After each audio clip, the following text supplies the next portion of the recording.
In the 1930s, Americans were embroiled in the deep financial struggles of the Great Depression.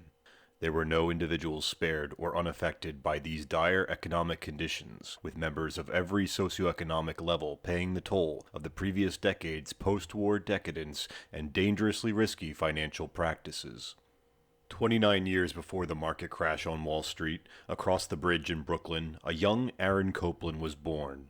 He was the youngest of 5 children born to Russian Jewish immigrants, and the family lived above the department store their father owned and operated. His mother was quite interested in music, singing and playing the piano, and seeing to it that her children received a musical instruction. Aaron, being the youngest, would watch and listen intently to his older sister playing the piano, and eventually she began teaching him to play. He eventually requested a professional teacher after learning all he could from his sister. He began formal piano lessons with Leopold Wolfson, which would last from 1913 to 1917. As he developed on the piano, he found himself writing music of his own, and would plunk out tunes and write them down. But he found that he couldn't figure out what chords would suit them well. So a harmony teacher was arranged for the teenage Copland, and he began his 3-year study with Reuben Goldmark in 1917. Goldmark was from a lineage of Viennese musicians and had a thorough knowledge of harmony, but found the young Copland's own ideas too modern and angular, and was unable to provide Copland with what he needed to develop his own voice as a composer.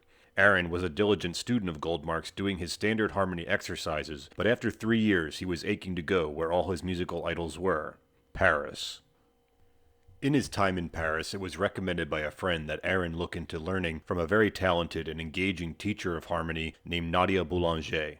Frustrated with his previous experiences with Goldmark and then Paul Vidal, whom he studied briefly with in Paris, Copland was skeptical, but was persuaded to give it a try. While a student of Boulanger, he became one of her favorite pupils, and the two became good friends. Nadia Boulanger held her classes on Wednesdays and hosted a tea social after, with a bevy of important musical figures making regular appearances at her home. Aaron Copland got to mingle with many of the great musical minds in Paris at the time, including Milhaud, Poulenc, Saint-Saëns, and one of his idols, Igor Stravinsky. Another important figure in Copland's development as a composer was the Russian conductor Sergei Koussevitzky, whom he also met at one of Boulanger's gatherings. Koussevitzky, ever the champion of new music and young composers, said that Copland should compose a work for orchestra with Nadia Boulanger playing organ.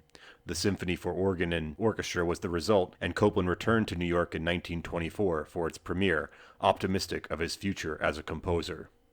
The 1920s were a fruitful decade of composition, where he developed his angular, jazz-inspired abstract style, but after the stock market crash of '29, he realized he, as well as many other artists of the time, would have to find steady work teaching. Fortunately, Copland secured a teaching position at the New School in New York City, teaching music.